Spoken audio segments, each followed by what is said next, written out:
ಇಂದು ವಿಧಾನಸಭೆ ಅಧಿವೇಶನದಲ್ಲಿ ರಾಜ್ಯಪಾಲರ ಭಾಷಣದ ವೇಳೆ ಹೈಡ್ರಾಮಾ ನಡೆದ ಬೆನ್ನಲ್ಲೇ ಕಾಂಗ್ರೆಸ್ ಶಾಸಕಾಂಗ ಸಭೆ ನಿಗದಿ ಆಗಿದೆ. ಜನವರಿ 28ಕ್ಕೆ ಸಿಎಂ ಸಿದ್ದರಾಮಯ್ಯ ಸಿಎಲ್ಪಿ ಸಭೆ ಕರೆದಿದ್ದಾರೆ. ರಾಜ್ಯಪಾಲರ ಭಾಷಣ ಹಾಗೂ ಪ್ರತಿಪಕ್ಷಗಳ ಟೀಕೆಗೆ ತಕ್ಕ ಉತ್ತರ ನೀಡೋದಕ್ಕೆ ಶಾಸಕಾಂಗ ಸಭೆಯಲ್ಲಿ ತಯಾರಿ ನಡೆಸಲಿದ್ದಾರೆ ಎನ್ನಲಾಗ್ತಾ ಇದೆ.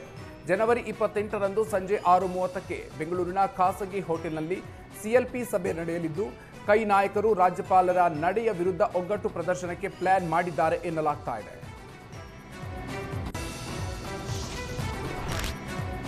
ಗದಗ ತಾಲೂಕಿನ ಲಕ್ಕುಂಡಿಯಲ್ಲಿ 7ನೇ ದಿನವೂ ಉತ್ಖನನ ಮುಂದುವರೆದಿದೆ. ಇಂದು ಉತ್ಖನನದ ಸಂದರ್ಭದಲ್ಲಿ ಮೂಳೆ ಪತ್ತೆಯಾಗಿದ್ದು ಲಕ್ಕುಂಡಿ ಒಡಲಾಳದ ಕುತೂಹಲ ಹೆಚ್ಚಾಗಿದೆ.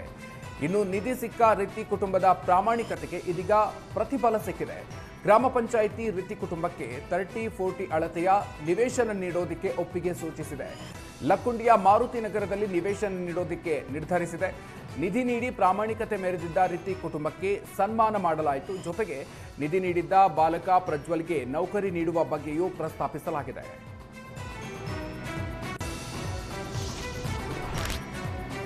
ಗದಗದ ಲಕ್ಕುಂಡಿಯಲ್ಲಿ ನಿಧಿ ಪತ್ತೆ ಬಗ್ಗೆ ಮೈಸೂರಿನಲ್ಲಿ ಉರಗ ತಜ್ಞ ಸ್ನೇಕ್ ಶ್ಯಾಮ್ ಪ್ರತಿಕ್ರಿಯಿಸಿದ್ದಾರೆ. ಹಿಂದೆ ಗುಪ್ತವಾಗಿ ನಿಧಿ ಇಡ್ತಾ ಇದ್ರು, ಮಕ್ಕಳಿಗೆ ಅನುಕೂಲ ಆಗೋದಿಕ್ಕೆ ಮನೆ ಅಕ್ಕಪಕ್ಕ ಹೂಳ್ತಾ ಇದ್ರು. ಇದು ಕೆಲವರಿಗೆ ಗೊತ್ತಾಗ್ತಾ ಇತ್ತು. ಆ ಸ್ಥಳಕ್ಕೆ ಯಾರು ಹೋಗದಿದ್ರಿಂದ ಆ ಪಾತ್ರೆ ಬಳಿ ಇಲಿಗಳು ವಾಸ ಮಾಡ್ತಾ ಇದ್ವು. ಅವುಗಳನ್ನು ಹುಡುಕಿ ಹಾವುಗಳು ಬರ್ತಾ ಇದ್ವು ಅಷ್ಟೇ.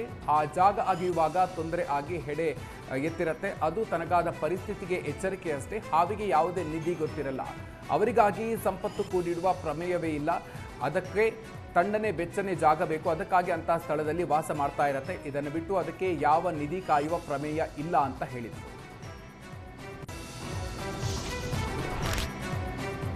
ವೃದ್ಧನ ಮೇಲೆ ಕಾಡಾನೆ ದಾಳಿ ಮಾಡಿದ್ದು 61 ವರ್ಷದ ದೇವರಾಜು ಸ್ಥಿತಿ ಗಂಭೀರ ಆಗಿದೆ. ಕೊಡಗು ಜಿಲ್ಲೆಯ ಬಾಡಗ ಬಾಣಂಗಾಲದಲ್ಲಿ ಕಾಡಾನೆ ದಾಳಿ ಮಾಡಿದೆ.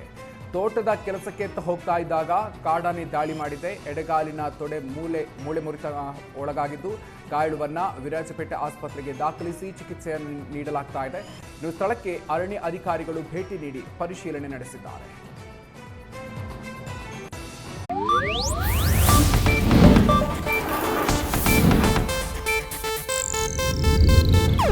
ಇದು ಏಷ್ಯಾನೆಟ್ ನ್ಯೂಸ್ ನೆಟ್ವರ್ಕ್ ಪ್ರಸ್ತುತಿ.